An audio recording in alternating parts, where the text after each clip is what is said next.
Hello dear students, welcome back to our channel Phoenix Techniques.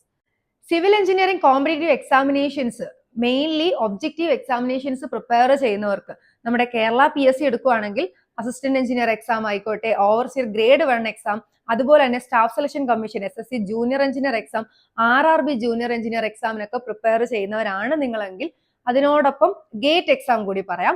ഗേറ്റിനും prepare ചെയ്യുന്നവരാണെങ്കിൽ geotechnical engineering എന്ന് പറയുന്ന ഒരു സബ്ജക്ട് നമ്മുടെ സിലബസിലുണ്ട്. നമ്മുടെ എല്ലാ കോമ്പറ്റേറ്റീവ് എക്സാമിനേഷൻ, സിവിൽ എഞ്ചിനീയറിംഗ് എക്സാമിനേഷന്റെ സിലബസിൽ ജിയോ ടെക്നിക്കൽ എഞ്ചിനീയറിംഗിനുണ്ട്.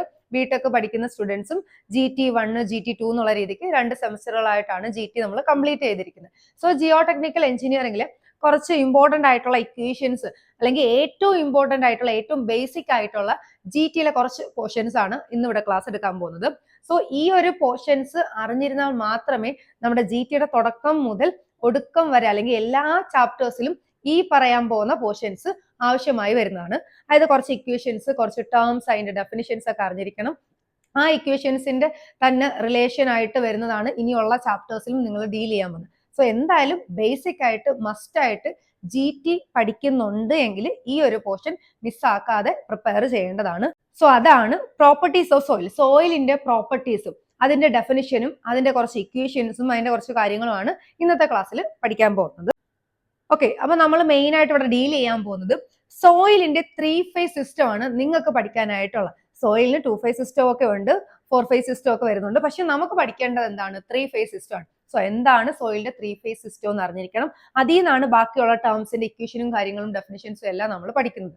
സോ ആദ്യം അത് തന്നെ അറിഞ്ഞിരിക്കണം, 3 phase സിസ്റ്റം ഓഫ് സോയിൽ. അതിനുശേഷമാണ് നമ്മൾ സോയിലിന്റെ പ്രോപ്പർട്ടീസ് ആയ ഓരോ ടേംസും പഠിക്കുന്നത്. അപ്പൊ വാട്ടർ കണ്ടന്റ് എന്താണെന്ന് പഠിക്കും, യൂണിറ്റ് വെയിറ്റ് ഓഫ് സോയിൽ എന്താണെന്ന് പഠിക്കും, സ്പെസിഫിക് ഗ്രാവിറ്റി, വോയിഡ് റേഷ്യോ, അതുപോലെ പോറോസിറ്റി, അതൊക്കെ ഏറ്റവും ഇമ്പോർട്ടന്റ് ആയിട്ടുള്ള ടോപ്പിക്കുകളാണ്. Degree of saturation, percentage air voids, air content and density index. അപ്പൊ ഇത്രയാണ് നിങ്ങളുടെ GT1 പഠിക്കുമ്പം ആദ്യത്തെ ചാപ്റ്റേഴ്സിൽ നിങ്ങൾ ഡീൽ ചെയ്യുന്ന പോർഷൻസ് ആണ്. സോ ഇത്രയും കാര്യങ്ങളുടെ ഇക്വേഷൻസും അതിന്റെ ഇമ്പോർട്ടൻസും വ്യക്തമായിട്ട് തന്നെ മനസ്സിലാക്കി ബൈഹാർട്ട് ചെയ്തിരിക്കുക. എല്ലാ ചാപ്റ്റേഴ്സിലും നമുക്കിത് യൂസ് ചെയ്യേണ്ടതായിട്ട് വരും. ഈ പോർഷൻസ് കവർ ചെയ്താൽ തന്നെ ഒരുവിധം ക്വസ്റ്റ്യൻസ്, ആ ഒരു കോമ്പറ്റേറ്റീവ് എക്സാം എന്താണോ അതിനകത്ത് ചോദിക്കുന്ന മിക്ക ക്വസ്റ്റ്യൻസും നമുക്ക് ആൻസർ ചെയ്യാനായിട്ട് സാധിക്കും. സോ നമുക്ക് ഇതിനകത്തുള്ള ഓരോ പോർഷൻസ് ആയിട്ട് ഓരോ ടോപ്പിക്കായിട്ട് നോക്കാം. ഫസ്റ്റ് തന്നെ സോയിൽ ഫേസ് സിസ്റ്റം എന്താന്നുള്ളത്. അതായത് നമ്മുടെ കയ്യിൽ സോയിൽ ഇരിക്കുകയാണെങ്കിൽ അതിനകത്ത് സോയിൽ എന്ന് പറയുന്ന ഒരു സോളിഡ് പാർട്ട് മാത്രമേ ഉള്ളൂ എന്നുള്ളതാണ് നമ്മൾ അറിഞ്ഞിരിക്കേണ്ടത്. എത്ര ഫേസിലാണ് ആ ഒരു സോയിൽ അടങ്ങിയിരിക്കുന്നത് എന്നുള്ള അറിഞ്ഞിരിക്കണം. സോ മെയിൻലി 3 phase സിസ്റ്റം ഉണ്ട്, 2 phase സിസ്റ്റം ഉണ്ട്. അതുപോലെ തന്നെ 2 phase സിസ്റ്റം 2 തരത്തിൽ പറയുന്നുണ്ട്. നമുക്ക് പഠിക്കാനുള്ളത് എന്താണെന്ന് ഞാൻ പറഞ്ഞു, 3 phase സിസ്റ്റം ആണെന്ന് പറഞ്ഞു. അതായത് അൺസാച്ചുറേറ്റഡ് സോയിൽ മാസ് ആയിരിക്കും. അതിൽ 3 phase എന്ന് പറഞ്ഞു 3 phase, അതായത് എന്തൊക്കെയാ, സോളിഡ് കാണും, വാട്ടർ കാണും, എയർ കാണും. ഇനി 2 phase ആണെങ്കിൽ അത് ഫുള്ളി സാച്ചുറേറ്റഡ് ആണ് എങ്കിൽ സോളിഡും വാട്ടറും മാത്രമേ അതിൽ കാണൂ, അതായത് എയർ അവിടെ കാണത്തില്ല. ഇനി 2 phase സിസ്റ്റത്തിൽ തന്നെ ഫുള്ളി ഡ്രൈഡ് സോയിലും വരുന്ന കേസുണ്ട്. അതായത് അവിടെ സോളിഡും എയറും ആണ്, വാട്ടർ അവിടെ കാണത്തില്ല. അപ്പം എത്ര ഫേസ് ആയിട്ടാണ് ആ ഓരോ എലമെന്റും ഉള്ളതെന്നുള്ളതിനെ അല്ലെങ്കിൽ സോയിൽ കാണപ്പെടുന്നതെന്നുള്ളതിനെ ബേസ് ചെയ്തിട്ടാണ് ഈ പല ഫേസുകളായിട്ട് സോയിലിനെ തിരിച്ചിട്ടുള്ളത്. നമുക്കിവിടെ 3 phase സിസ്റ്റം ആണ് പഠിക്കാനുള്ളത്. അപ്പൊ 3 phase സിസ്റ്റത്തിന്റെ ജസ്റ്റ് ഒരു ഡയഗ്രാം കാണിച്ചേക്കാണ്. നിങ്ങളുടെ കയ്യിൽ ഇപ്പോൾ ഒരു സാമ്പിൾ ഓഫ് സോയിൽ എടുക്കുകയാണ്. അപ്പൊ ആ സോയിൽ തന്നെ പലതരത്തിലുള്ള സോയിൽ ഉണ്ടല്ലോ. ഡ്രൈ സോയിൽ ആവാം, ഫുള്ളി സാച്ചുറേറ്റഡ് സോയിൽ ആവാം, പാർട്ലി സാച്ചുറേറ്റഡ് സോയിൽ ആവാം. പാർഷ്യലി സാച്ചുറേറ്റഡ് സോയിൽ എന്ന് പറഞ്ഞാൽ സോയിലില് സോളിഡ് പാർട്ടും കാണും, ഓരോ പാർട്ടുകളുടെ ഇടയ്ക്കിടയ്ക്ക് കുറച്ച് വോയിഡ് സ്പേസുകൾ കാണുമല്ലോ. ആ വോയിഡിന്റെ സ്പേസ് അല്ലെങ്കിൽ ആ വോയിഡ് സ്പേസിൽ ഒന്നെങ്കിൽ എയർ കയറിയിരിക്കും അല്ലെങ്കിൽ വാട്ടർ കയറിയിരിക്കും. അതിനെ ബേസ് ചെയ്തിട്ടാണ് പാർഷ്യലി സാച്ചുറേറ്റഡ് എന്ന് പറയുമ്പോൾ വാട്ടറും കാണും, എയറും കാണും വോയിഡിനകത്ത്. സോളിഡ് പാർട്ട് കൂടാതെ വോയിഡിനകത്ത് എയറും കാണും, വാട്ടറും കാണും. എന്നാൽ അത് ഫുള്ളി സാച്ചുറേറ്റഡ് എന്ന് പറഞ്ഞാൽ ആ വോയിഡിൽ വാട്ടർ മാത്രമേ കാണൂ, എയർ കാണത്തില്ല. അതാണ് ഫുള്ളി സാച്ചുറേറ്റഡ്. ഡ്രൈ സോയിൽ എന്ന് പറഞ്ഞാലോ അതിൽ വാട്ടർ കാണത്തില്ല, എയർ മാത്രമേ വോയിഡിൽ കാണൂ. സോ സോയിലിന്റെ സോളിഡ് പാർട്ട് കൂടാതെ ഒരു വോയിഡ് പാർട്ട് കൂടി കാണും. ആ വോയിഡ് പാർട്ടിൽ ആരാണ് എന്നതിനെ ബേസ് ചെയ്തിട്ടാണ് 3 ടൈപ്പ് ഓഫ് സോയിൽ ഇവിടെ പറഞ്ഞേക്കുന്നത്. ഇനി ഈ ഒരു 3 phase സിസ്റ്റത്തിന്റെ ബ്ലോക്ക് ഡയഗ്രാം ജസ്റ്റ് ഒന്ന് അറിഞ്ഞിരിക്കുക. കാരണം ഈ ഒരു ബ്ലോക്ക് ഡയഗ്രാം അതിന്റെ നൊട്ടേഷൻസിൽ നിന്നാണ് ബാക്കിയുള്ള ഇക്വേഷൻസ് പോകുന്നത്. സോ ഇവിടെ ഞാൻ 3 ഫേസ് കാണിച്ചിട്ടുണ്ട്, സോളിഡ്, വാട്ടർ, ദെൻ എയർ. അപ്പൊ ഇതിന്റെയൊക്കെ വോളിയത്തിന് V എന്നും വെയിറ്റിന് W, പിന്നെ സോളിഡ് ആണെങ്കിൽ VS എന്ന് പറയാം, വോളിയം ഓഫ് സോളിഡ്സ്. വാട്ടർ ആണെങ്കിൽ അതിന്റെ വോളിയം VW എന്ന് പറയാം, എയർ ആണെങ്കിൽ VA എന്ന് പറയാം. ഇനി എയറും വാട്ടറും എവിടെ കയറിയിരിക്കുന്നത്? വോയിഡിലാണ്. സോ എയറിന്റെ വോളിയവും വാട്ടറിന്റെ വോളിയം കൂടെ ചേർത്ത് നമുക്ക് വോയിഡിന്റെ വോളിയം എന്ന് വിളിക്കാം. ഇതിന്റെ ടോട്ടൽ വോളിയം ആണ് ക്യാപിറ്റൽ വി എന്ന് വിളിക്കുന്നത്. ജസ്റ്റ് ആ നൊട്ടേഷൻസ് നിങ്ങൾക്ക് നോക്കുമ്പോൾ തന്നെ മനസ്സിലാവും. ഈ ഡയഗ്രം ഒന്ന് അറിഞ്ഞിരിക്കാം. ഇനി ഈ ഡയഗ്രത്തിൽ നിന്നുമൊക്കെ യൂണിറ്റ് ബേസ് ഡയഗ്രം എടുത്തിട്ടൊക്കെയാണ് ഓരോ ഇക്വേഷൻസും കാര്യങ്ങളും ഡെഫിനിഷൻസ് എല്ലാം നമ്മൾ ഡിഫൈൻ ചെയ്യുന്നത്.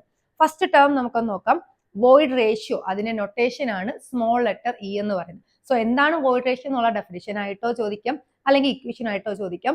ഇക്വേഷൻ പഠിക്കുന്നതുകൊണ്ടുള്ള ഗുണം എന്താണ്? ന്യൂമറിക്കൽ പ്രോബ്ലംസ് വരുമ്പോൾ പെട്ടെന്ന് തന്നെ നമുക്ക് സബ്സ്റ്റിറ്റ്യൂട്ട് ചെയ്ത് ചെയ്യാനായിട്ട് പറ്റും. പിന്നെ കുറച്ച് ഇമ്പോർട്ടൻസും ഇതിനെ കുറിച്ചിട്ടൊക്കെ ചോദിക്കാനുണ്ട്. അതായത് വോയിഡ് റേഷ്യോയിൽ നിന്ന് നിങ്ങൾക്ക് എന്ത് മനസ്സിലാക്കാൻ പറ്റും, അല്ലെങ്കിൽ അതിന്റെ ഇമ്പോർട്ടൻസ് എന്താണെന്നും ചോദിക്കും. അപ്പൊ വോയിഡ് റേഷ്യോയുടെ ഡെഫിനിഷൻ എന്ന് പറഞ്ഞാൽ സിംപ്ലി അതിന്റെ ഇക്വേഷനെ നമ്മളൊരു സെന്റൻസ് ആയിട്ട് പറയുവാണ് definition. It is the ratio of the volume of voids to the volume of solid. അതായത് സോയിലിനകത്ത് volume of void by volume of solid, VV/VS ആണ് എന്ത്? വോയിഡ് റേഷ്യോയുടെ ഇക്വേഷൻ. അപ്പം അത്രയും ഞാൻ ഡിഫൈൻ ചെയ്ത് പറയുന്നുള്ളൂ. അടുത്ത ടേമിലോട്ട് കടക്കാം. പോറോസിറ്റി, അതിനെ തന്നെ നമ്മൾ പെർസെന്റേജ് വോയിഡ്സ് എന്നും പറയാറുണ്ട്. പോറോസിറ്റിയുടെ ഡെഫിനിഷൻ എന്ന് പറഞ്ഞാൽ ratio of the volume of void to the total volume. തൊട്ട് മുന്നേ നമ്മൾ പറഞ്ഞ എന്താ? Volume of void by volume of solid ആണ് വോയിഡ് റേഷ്യോ എങ്കിൽ volume of void by total volume ആണ് എന്ത്? പോറോസിറ്റി എന്ന് പറയുന്നത്. അതിന്റെ നൊട്ടേഷൻ സ്മോൾ ലെറ്റർ N ആണ്. സോ VV/V എന്ന് എഴുതാം. നമ്മൾ പെർസെന്റേജ് ആണെങ്കിൽ ഇൻറ്റു 100. ഇനി ഇതിന്റെ പോറോസിറ്റിയുടെ റേഞ്ച് എന്ന് പറയുമ്പോൾ 0ക്കും 100%നും ഇടയ്ക്കായിരിക്കും. അതും വേണമെങ്കിൽ ക്വസ്റ്റ്യൻസിൽ വരാം. ഇനി ഈ പറഞ്ഞ വോയിഡ് റേഷ്യോയും പോറോസിറ്റിയും തമ്മിലൊരു റിലേഷൻ ഇക്വേഷൻ ഉണ്ട്. അത് വെച്ചിട്ട് ന്യൂമറിക്കൽ പ്രോബ്ലംസ് വരാം. ഇക്വേഷൻ ആയിട്ടും പല എക്സാമിന് ചോദിച്ചിട്ടുണ്ട്. സോ അതൊന്ന് ബൈഹാർട്ട് ചെയ്ത് വെച്ചിരിക്കുക. N = E/1+C. അതായത് പോറോസിറ്റി = വോയിഡ് റേഷ്യോ E/1+C ആയിരിക്കും. അതിനെ നേരെ നിങ്ങൾ ക്രോസ് മൾട്ടിപ്ലൈ ചെയ്ത് E = എന്നും പറഞ്ഞ് എഴുതുവാണെങ്കിൽ E = N/1 - N ആയിരിക്കും. ഇതൊക്കെ ഇമ്പോർട്ടന്റ് ഇക്വേഷൻസ് ആണ്. ഇനി അടുത്ത ടേം ആണ് ഡിഗ്രി ഓഫ് സാച്ചുറേഷൻ. അതിന്റെ നൊട്ടേഷൻ S അല്ലെങ്കിൽ S_R എന്നും കൊടുക്കാറുണ്ട്. Volume of water in a soil can vary between 0, അതായത് ഡ്രൈ സോയിൽ ആണെങ്കിൽ വോളിയം ഓഫ് വാട്ടർ എന്തായിരിക്കും? 0 ആയിരിക്കും. ഇനി വോളിയം ഓഫ് വോയിഡ് വരെയും അത് വേരി ചെയ്യാം. അപ്പൊ അതിനെയാണ് നമ്മൾ ഡിഗ്രി ഓഫ് സാച്ചുറേഷൻ ആയിട്ട് എക്സ്പ്രസ് ചെയ്യുന്നത്. അതിനെ ഇക്വേഷൻ ആയിട്ട് പറയാം volume of water by volume of void. വോയിഡിൽ എത്രമാത്രം വാട്ടർ ആണ് കയറിയിരിക്കുന്നത്, ആ ഒരു volume of water by volume of voids into 100 ആണ് degree of saturation. VW/VV into 100 ആണ്. അതിന്റെ ലിമിറ്റ് 0ക്കും 100നും, അതായത് 0യും ആവാം 100% ആവാം. സോ അതിന്റെ ഇൻ ബിറ്റ്വീൻ ആണ് അതിന്റെ റേഞ്ച് പറയുന്നത്. ഇനി അടുത്ത ടേം ആണ് എയർ കണ്ടന്റ്. അതിന്റെ നൊട്ടേഷൻ A_C ആണ്. Ratio of the volume of air to the volume of void. നേരത്തെ നമ്മൾ വോളിയം ഓഫ് വോയിഡും സോളിഡും ഒക്കെ കണ്ടു. അതുപോലെ തന്നെ ഇവിടെ വന്നപ്പോൾ എന്താ? എയറിന്റെ വോളിയം ആണ് വരുന്നത്. വോയിഡിനകത്ത് എത്രമാത്രം എയർ കയറിയിരിക്കുന്നു എന്നുള്ളതാണ് എയർ കണ്ടന്റ്. VA/VV into 100. അതിന്റെ ലിമിറ്റ് വരുന്നതും 0 to 100 തന്നെയാണ്. 0 ആവാം 100% ആവാം. ഇനി ഇത് തമ്മിലുള്ള റിലേഷൻ എയർ കണ്ടന്റും ഡിഗ്രി ഓഫ് സാച്ചുറേഷനും കൂടെ ആഡ് ചെയ്യുകയാണെങ്കിൽ നിങ്ങൾക്ക് 100% അല്ലെങ്കിൽ 1 വാല്യൂ കിട്ടും. അത് വെച്ചിട്ടും ന്യൂമറിക്കൽ പ്രോബ്ലംസ് വരാം. ഇനി അടുത്ത ടേം ആണ് percentage of air voids. Notation NA ആണ്. Ratio of the volume of air to the total volume. നേരത്തെ volume of air by volume of void ആണ് പറഞ്ഞെങ്കിൽ ഇവിടെ ഡിനോമിനേറ്ററിൽ എന്താണ്? ടോട്ടൽ വോളിയം ആണ്. VA/V ഇൻറ്റു 100 ആണ് പെർസെന്റേജ് എയർ വോയിഡ്സ് NA എന്ന് പറയുന്നത്. NAയുടെ വാല്യൂ 0ക്കും പോറോസിറ്റിക്കും ഇടയ്ക്കാണ്. അതായത് 0 ആവാം അപ് ടു പോറോസിറ്റി വാല്യൂ വരെ അത് വേരി ചെയ്യാം. ഇനി അത് തമ്മിലുള്ള റിലേഷൻ ആണ് percentage air voids NA = porosity N into air content AC ആയിരിക്കും. ഇത് വെച്ചിട്ടുള്ള ന്യൂമറിക്കൽ പ്രോബ്ലംസും വരാം. സോ ഇതിന്റെ ഒന്നും ഡെറിവേഷനോ കാര്യങ്ങളോ നമുക്ക് ഡീറ്റെയിൽ ആയിട്ട് പഠിക്കേണ്ട കാര്യമില്ല ഫോർ ഒബ്ജക്റ്റീവ് എക്സാമിനേഷൻസ്. നിങ്ങൾ തിയറട്ടിക്കൽ എക്സാമിനേഷന് പഠിക്കുമ്പോൾ അതിന്റെ ഡെറിവേഷൻസ് ഉൾപ്പെടെ പഠിച്ചു വെച്ചേക്കാം. അടുത്ത കണ്ടന്റ് ആണ്, അടുത്ത ടോപ്പിക് അല്ലെങ്കിൽ അടുത്ത ഒരു ടേം ആണ് water content or moisture content, small w എന്ന് പറയുന്നത്. Ratio of mass of water present to the mass of solid പാർട്ടിക്കിളിനെയാണ് വാട്ടർ കണ്ടന്റ് എന്ന് വിളിക്കുന്നത്. അതായത് W, അതായത് weight of water by weight of solids ആണ് എന്ത്? Water content. അതിന്റെ വാട്ടർ കണ്ടന്റ് വാല്യൂ 0 ആവാം, ഗ്രേറ്റർ ദാൻ 0 ആവാം. അടുത്തതാണ് യൂണിറ്റ് വെയിറ്റ് ഓഫ് സോയിൽ എന്ന് കേട്ടിട്ടുണ്ടായിരിക്കും. യൂണിറ്റ് വെയിറ്റ് ഓഫ് സോയിൽ തന്നെ പലതരത്തിലുള്ള യൂണിറ്റ് വെയിറ്റ് ഉണ്ട്. First one bulk unit weight of soil, gamma എന്നോ ഗാമ ബി എന്നോ നിങ്ങൾക്ക് റൊട്ടേഷൻ യൂസ് ചെയ്യാം. അതായത് total weight of soil by total volume of soil ആണ് എന്ത്? ബൾക്ക് യൂണിറ്റ് വെയിറ്റ് എന്ന് പറയുന്നത്. ഇനി ബൾക്ക് എന്ന് പറയുമ്പോൾ ടോട്ടൽ വെയിറ്റ് എന്ന് പറയുമ്പോൾ അതിനകത്ത് എന്തൊക്കെ വരും? വാട്ടറിന്റെ പോർഷനും വരും, വോയിഡിന്റെ പോർഷൻ വരും. രണ്ട് വെയിറ്റും കൂടെ ആഡ് ചെയ്യുന്നതായിരിക്കും. ഡിവൈഡ് ബൈ ടോട്ടൽ വോളിയം ആയിരിക്കും. ഇനി അടുത്ത യൂണിറ്റ് വെയിറ്റ് ആണ് ഡ്രൈ യൂണിറ്റ് വെയിറ്റ്. എന്ന് വെച്ചാൽ എന്താ? ഡ്രൈ സ്റ്റേറ്റിലുള്ള വെയിറ്റ് വേണം എടുക്കാൻ. വെയിറ്റ് ഓഫ് സോളിഡ്സ്, ഡ്രൈ എന്ന് പറയുമ്പോൾ സോളിഡ് മാത്രമാണ്. Weight of solid by total volume എടുത്താൽ എന്ത് കിട്ടും? Gamma d, dry unit weight എന്നുള്ള കിട്ടും. അടുത്തത് യൂണിറ്റ് വെയിറ്റ് ഓഫ് സോളിഡ്സ്, അത് weight of solid by volume of solid ആണ് എന്ത് യൂണിറ്റ് വെയിറ്റ് ഓഫ് സോളിഡ്സ് എന്ന് പറയുന്നത് ഗാമ എസ്. അടുത്തതാണ് saturated unit weight of soils എന്ന് പറയുന്നത്. അതായത് സാച്ചുറേറ്റഡ് കണ്ടീഷനിലെ സോയിലിന്റെ യൂണിറ്റ് വെയിറ്റ് ആണ് നമ്മൾ പറയാൻ പോകുന്നത്. Bulk unit weight when soil is fully saturated, soil fully saturated ആയിരിക്കുന്ന കണ്ടീഷനിൽ അതിന്റെ ബൾക്ക് യൂണിറ്റ് വെയിറ്റ് എത്രയാണോ അതിനെ നമ്മൾ saturated unit weight gamma sat എന്ന് വിളിക്കും. ഇനി നെക്സ്റ്റ് ടേം ആണ് submerged unit weight. Gamma sub എന്ന നൊട്ടേഷൻ കൊടുക്കും, ഗാമ ഡാഷ് ഒന്നും കൊടുക്കാറുണ്ട്. അതായത് സബ്മർജ്ഡ് കണ്ടീഷനിൽ സോയിലിന്റെ വെയിറ്റ് എടുക്കണം. Weight of submerged soil by volume of soil ആണ് എന്ത് ഗാമ സബ്മർജ്ഡ്. അതായത് ഗാമ ഡാഷ് അഥവാ ഗാമ സബ്മർജ്ഡ് എന്ന് പറയുന്നത് ഗാമ സാറ്റ് മൈനസ് ഗാമ ഡബ്ല്യു ആയിരിക്കും. ഗാമ ഡബ്ല്യു എന്താണ്? യൂണിറ്റ് വെയിറ്റ് ഓഫ് വാട്ടർ ആണ്. യൂണിറ്റ് വെയിറ്റ് ഓഫ് വാട്ടറും weight of water by volume of water gamma ഡബ്ല്യു ആണ്. ഇതൊക്കെ നമ്മൾ നല്ലപോലെ കേട്ട് പരിചയമുള്ള, കാരണം ഏത് പ്രോബ്ലംസ് എടുത്താലും യൂണിറ്റ് വെയിറ്റ് ഓഫ് വാട്ടർ ഒക്കെ യൂസ് ചെയ്യേണ്ടതായിട്ട് വരും. ഓക്കെ, അപ്പൊ ഇതിന്റെ ജസ്റ്റ് റിലേഷൻ പറയുവാണ്. Gamma solid greater than gamma sat greater than gamma bulk greater than gamma dry greater than gamma sub ആയിരിക്കും.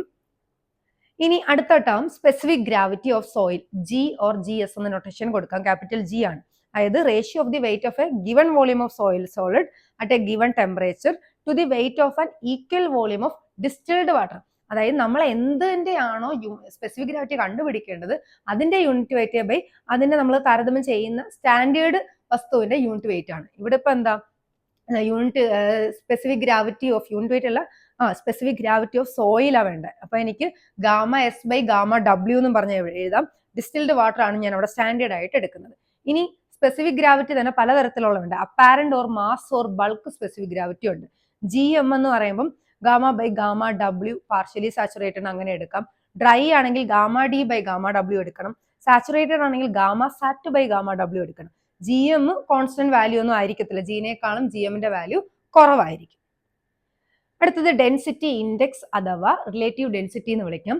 നൊട്ടേഷൻ ഡി സഫിക്സ് ആറും കൊടുക്കാറുണ്ട്, ഐ സഫിക്സ് ഡിയും കൊടുക്കാറുണ്ട്. അതിന്റെ ഒരു ഇക്വേഷൻ ആണ് e max minus e divide by e max minus e minimum ആയിരിക്കും. അതായത് e max minus e natural by e max minus e minimum. അതിനെ തന്നെ മറ്റൊരു ടേമിൽ യൂണിറ്റ് വെയിറ്റിന്റെ ടേം പറയുവാണെങ്കിൽ gamma d max by gamma d into gamma d minus gamma d minimum by gamma d max minus gamma d minimum. ഇനി മറ്റൊരു term ആണ് relative compaction. Gamma d by gamma d മാക്സിനെ നമുക്ക് relative compaction എന്ന് വിളിക്കാം. So ഈ ഒരു relative ഡെൻസിറ്റിയുടെ value വെച്ചിട്ട് ടൈപ്സ് ഓഫ് സോയിലിന്റെ ഒരു ടേബിൾ ഒക്കെ നിങ്ങൾ പഠിച്ചിട്ടുണ്ടായിരിക്കും. നേച്ചർ എങ്ങനെയാണ്, ഐ ഡിയുടെ വാല്യൂ വെച്ചിട്ട് നമുക്ക് സോയിലിന്റെ നേച്ചറും കാര്യങ്ങളും ഏത് ടൈപ്പ് ആണെന്ന് ക്ലാസിഫൈ ചെയ്യാനായിട്ട് സാധിക്കും. സോ സോയിലിന്റെ ക്ലാസിഫിക്കേഷനിൽ എടുക്കുന്ന ഒരു ടേം ആണ് ഈ റിലേറ്റീവ് ഡെൻസിറ്റി എന്ന് പറയുന്നത്. ഇനി നമുക്ക് ഇത്രയും ഞാൻ ഈ പറഞ്ഞ ഓരോ ടേംസിന്റെ ഇക്വേഷൻസ്, ഓരോ ടേംസ് ഞാൻ പറഞ്ഞു, ആ ടേംസുകൾ തമ്മിലുള്ള അങ്ങോട്ടും ഇങ്ങോട്ടുള്ള റിലേഷൻസും ഇക്വേഷൻസും വളരെയധികം ഇമ്പോർട്ടന്റ് ആണ്. ന്യൂമറിക്കൽ പ്രോബ്ലംസ് വരുന്നുണ്ടെങ്കിൽ ഈ റിലേഷൻസ് വെച്ചിട്ടുള്ള പ്രോബ്ലംസ് ആയിരിക്കും വരാറുള്ളത്. സോ ഫസ്റ്റ് റിലേഷൻ എന്ന് പറഞ്ഞാൽ ഇ ഇസിക്കൽ ടു ഡബ്ല്യു ജി ബൈ എസ്, അല്ലെങ്കിൽ ഡബ്ല്യു g is equal to s into e ആണ്. ഇ എന്താ വോയിഡ് റേഷ്യോ, എസ് എന്താ ഡിഗ്രി ഓഫ് സാച്ചുറേഷൻ, ഡബ്ല്യു എന്താ water content, g specific gravity. ഇനി അടുത്തത് ഗാമ ബൾക്കിന്റെ ഇക്വേഷൻ ഗാമ ഡബ്ല്യു into g plus s e by one plus e ആയിരിക്കും. ഗാമ സാറ്റ് ഗാമ ഡബ്ല്യു into g plus e by one plus e. അതായത് ഈ ഇക്വേഷനിൽ ഗാമ സാറ്റ് എന്ന് പറയുമ്പോൾ എന്താ സാച്ചുറേറ്റഡ്, ഡിഗ്രി ഓഫ് സാച്ചുറേഷൻ ആയ എസിന് 1 ഇട്ട് കൊടുക്കുമ്പോൾ ഇക്വേഷൻ ആണ് ഗാമ ഡബ്ല്യു into g plus e by one plus e എന്ന് പറയുന്നത്. ഇനി ഗാമ ഡി ഡ്രൈ എന്ന് പറഞ്ഞാൽ ഡിഗ്രി ഓഫ് സാച്ചുറേഷൻ എന്താ 0, എസിന് 0 ഇട്ട ഇക്വേഷൻ എന്താ gamma W G by one plus e. ഈ ഒരു ഇക്വേഷൻ പഠിച്ചാൽ നിങ്ങൾക്ക് ഈ രണ്ട് ഇക്വേഷൻ അതിൽ നിന്ന് കിട്ടും. അതേ കണക്ക് ഇനി gamma W dry unit weight water content തമ്മിലുള്ള റിലേഷൻ ആണ് gamma D is equal to gamma bulk by one plus W. Then gamma D is equal to air content percentage air voids അല്ലെങ്കിൽ N A ആയിട്ടുള്ള equation ആണ് 1 minus N A into gamma W G by one plus W G ആണ് gamma dried equation. അതുപോലെ തന്നെ gamma bulk is equal to gamma D plus S into gamma sat minus gamma D ആയിരിക്കും. So ഇതൊക്കെ അങ്ങോട്ടും ഇങ്ങോട്ടും ഇത്രയും നമ്മൾ പറഞ്ഞ ടേംസുകൾ തമ്മിലുള്ള റിലേഷൻസ് ആണ്. ഇനി ഗാമ സബ് ഓൾറെഡി ഞാൻ പറഞ്ഞു, ഗാമ സാഡ് മൈനസ് ഗാമ ഡബ്ല്യു ആണ്. ഗാമ സബിന്റെ ഇക്വേഷനെ നമുക്ക് എഴുതാം ഗാമ ഡബ്ല്യു into g minus one by one plus c, അല്ലെങ്കിൽ ഗാമ ഡബ്ല്യു into g minus one into one minus n. ഈ ഇക്വേഷൻ ഒക്കെ യൂസ് ചെയ്തിട്ടുള്ള പ്രോബ്ലംസ് ചോദിച്ചിട്ടുണ്ട്. സോ അത് പഠിച്ചു വെച്ചേക്കാം. എന്നിന്റെ സ്ഥാനത്ത് ഇ ആണെങ്കിൽ ഇ ഇട്ട് കൊടുത്തിട്ട് നമുക്ക് ആ ഇക്വേഷൻ സോൾവ് ചെയ്യാം. അപ്പം ഈ പറഞ്ഞ ഇക്വേഷൻസ് തന്നെയാണ് ഈ കാണിച്ചേക്കുന്നത്. സോ മെയിൻ ആയിട്ട് നമ്മൾ സോയിലിന്റെ properties, void ratio, porosity, water content, specific gravity, degree of saturation, relative density, ഇതൊക്കെ എന്താണെന്നുള്ളതും അറിഞ്ഞിരിക്കുക, അതിന്റെ ഇക്വേഷൻസ് അറിഞ്ഞിരിക്കുക, അതിന്റെ ഇമ്പോർട്ടൻസ്, റേഞ്ച് ഓഫ് വാല്യൂസും അല്ലെങ്കിൽ ആ വാല്യൂവിൽ നിന്ന് നമുക്ക് എന്താണ് ഇമ്പോർട്ടൻസ് സോയിൽ എന്നുള്ളത് മനസ്സിലാക്കാം. ദെൻ ഇതൊക്കെ തമ്മിലുള്ള റിലേഷൻ ഇക്വേഷൻസ്. സോ ഇത്രയും ഒരു ടോപ്പിക്ക് നിങ്ങൾ കറക്റ്റ് ആയിട്ട് ജിയോ ടെക്നിക്കൽ പഠിക്കുവാണെങ്കിൽ നമ്മുടെ GETയുടെ മിക്ക ക്വസ്റ്റ്യൻസിനകത്തും ഇതുമായിട്ട് ബന്ധമുണ്ട്. ഇതിനകത്തുള്ള ഏതെങ്കിലുമൊക്കെ ടേംസ് നമ്മുടെ പല പല ചാപ്റ്റേഴ്സിൽ വരാറുണ്ട്. ന്യൂമറിക്കൽ പ്രോബ്ലംസിൽ യൂസ് ചെയ്യേണ്ടതായിട്ട് വരും. പിന്നെ ഈ പറഞ്ഞതിന്റെയൊക്കെ യൂണിറ്റുകളും കാര്യങ്ങളും ഒക്കെ ശ്രദ്ധിച്ച് വേണം ന്യൂമറിക്കൽ പ്രോബ്ലംസ് ചെയ്യാൻ. സോ ഇങ്ങനെയുള്ള ഇമ്പോർട്ടന്റ് ആയിട്ടുള്ള കാര്യങ്ങൾക്ക് വേണ്ടി നമ്മുടെ ചാനൽ ഒന്ന് സബ്സ്ക്രൈബ് ചെയ്യാം. ഇനിയും നിങ്ങൾക്ക് യൂസ്ഫുൾ ആയിട്ടുള്ള കണ്ടന്റുകളായിരിക്കും നമ്മുടെ ചാനൽ അപ്ലോഡ് ചെയ്യുന്നത്. അപ്പം എന്തായാലും ഞാൻ ഈ പറയുന്ന പോർഷൻസ് കുറച്ച് സ്പീഡിൽ തന്നെയാണ് പറഞ്ഞു. നമ്മൾ ഒത്തിരി എക്സ്പ്ലെയിൻ ചെയ്ത് നമ്മൾ സെഷൻസ് എടുക്കുമല്ല, ഒരു പ്രിപ്പയർ ചെയ്തിരിക്കുന്നവർ അല്ലെങ്കിൽ ചെയ്തുകൊണ്ടിരിക്കുന്നവർക്ക് ഒരു എന്താ പറയുക എക്സാമിന് തൊട്ട് മുന്നേ ഒന്ന് ഓടിച്ച് നോക്കാനൊക്കെ വേണ്ടിയിട്ടുള്ള രീതിക്കും അല്ലെങ്കിൽ ഇമ്പോർട്ടൻറ്റ് പോയിന്റ്സ് നിങ്ങൾക്കൊന്ന് ഓർമ്മപ്പെടുത്താൻ വേണ്ടിയിട്ടുള്ള രീതിക്കായിരിക്കും നമ്മുടെ വീഡിയോസ് അപ്ലോഡ് ചെയ്യുന്നത്. സോ ജിയോ ടെക്നിക്കൽ എഞ്ചിനീയറിംഗിന്റെ പുതിയൊരു ചാപ്റ്ററിലെ ടോപ്പിക്കുമായി അടുത്ത വീഡിയോയിൽ കാണാം.